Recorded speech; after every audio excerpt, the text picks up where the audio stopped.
नमस्कार, times of Swaraj में आप सबों का स्वागत है। मैं हूं संतोष सिंह। एक तरफ दिल्ली में क्या हो रहा है लाइव ही देख रहे हैं, दूसरी तरफ बिहार में क्या हुआ है ये भी देख रहे होंगे कि जो बीजेपी नीतीश कुमार को लेबिलिटी मान रहे थे और ये मान रहे थे कि 4 जून के बाद नीतीश को हवा कर देना है, वो बीजेपी किस तरीके से अब नीतीश के सामने चिरोरी कर रहा है। दिल्ली में मोदी के सामने बैठे नीतीश कुमार को और यहाँ बिहार में बैठे लोगों से आप समझ सकते हैं कि किस तरीके से एक रिजल्ट ने रातों रात नीतीश कुमार को फिर हीरो बना दिया। लेकिन सवाल ये उठता है कि बीजेपी को मोदी से ज़्यादा भरोसा नीतीश पर करने पर क्यों मजबूर किया बिहार बीजेपी के नेताओं को? क्यों उन्हें कहना पड़ा कि 2025 का विधानसभा चुनाव हम नीतीश के नेतृत्व में लड़ेंगे? मोदी का नाम तक नहीं लिया लोगों ने।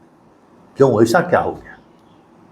अचानक मोदी नाम केवलम वाले लोग जो है नीतीश के अगुवाई में चुनाव लड़ने की बात की घोषणा कैसे कर दी? और वो भी वो व्यक्ति जो अमित शाह के खासम खास है।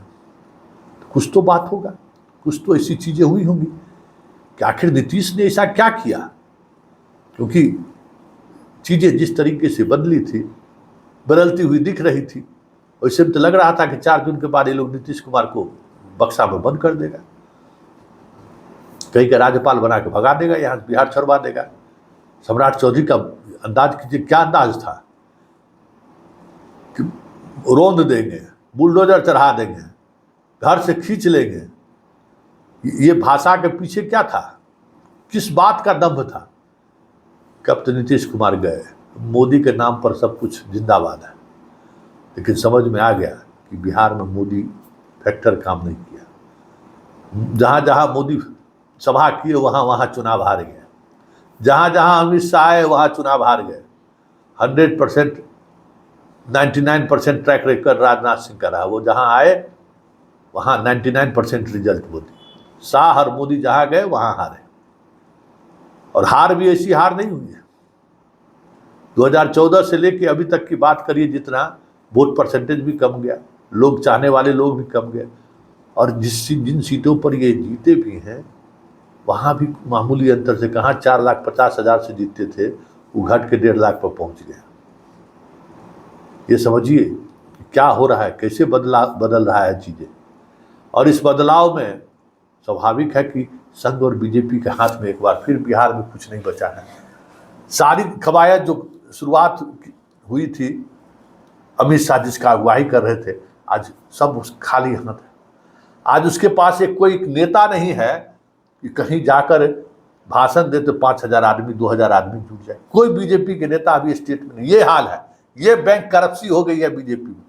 एक सुशील मोदी थे तो सब मिलकर दूर को जाने ले लिया। अच्छा है कि रिजल्ट आने से पहले वो स्वर्ग चले गए, नहीं तो जिंदा रहते तो मोदी के लिए उनको फिर से ट्वीट करना पड़ता। भले दिल में मोदी नहीं था, फिर भी उनको ट्वीट करना पड़ता। चले गए बेचारा, स्वर्ग में बैठ के अभी अट्ठास मार रहे होंगे कि बेटा बड़ी तो हमको प्रताड़ित किया, अब देख तेरा क्या होता है। लेकिन सबसे इतर जो सबसे महत्वपूर्ण बात है कि तीसरी बार देश के प्रधानमंत्री मोदी बन रहे हैं, फिर भी बिहार एक ऐसा राज्य जो मोदी के नियंत्रण से इस बार भी बाहर रह गया। अब तो इसके बाद मोदी थोड़ी जाना है। मतलब जिस समय बीजेपी परचम लहरा रहा था, जिस समय बीजेपी पूरे देश में बीजेपी का मतलब मोदी, आज तो मोदी की चर्चा नहीं हो रही। एनडीए एनडीए एनडीए एनडीए, अब कोई बीजेपी कर रहा है मोदी है तो मुमकिन है, कोई नारा लगाने की स्थिति में है।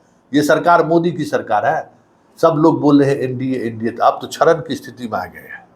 बीजेपी का उल्टी गिनती शुरू हो गई है। लेकिन जब सीधी गिनती चल रही थी उस दौर में भी बिहार झुका नहीं, न ईडीआई न सीबीआई से न नरेंद्र मोदी से, सीधा आंख में आंख मिलाकर लड़ता रहा। इस बार उम्मीद जताई जा रही थी कि शायद नीतीश जिस मनोदशा में है तो कुछ उल्टा पुल्टा हो न जाए। लेकिन बिहार की जनता ने नीतीश कुमार को कुरामीन दे दिया। किसी ने सोचा भी नहीं होगा कि इस तरीके से कुरामीन दे देगा इनको। क्या बीजेपी खुद कह रहा है कि अब है दादा आप ही के नेतृत्व में लड़ेंगे कक्का 2025। यही राजनीति है, यही सियासत है।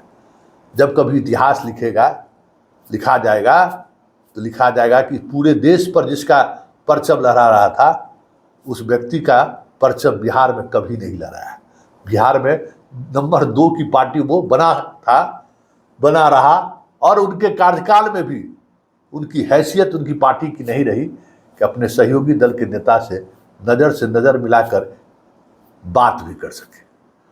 तो यही जो ताकत बिहार की जनता ने नीतीश को दी है ना, वो ताकत मजबूर किया सम्राट चौधरी को ये बयान देने को और अमित शाह को भी चुप्पी साधने को। तो चल लीजिए, सुन लीजिए आप भी कि सम्राट चौधरी क्या कल कहे थे।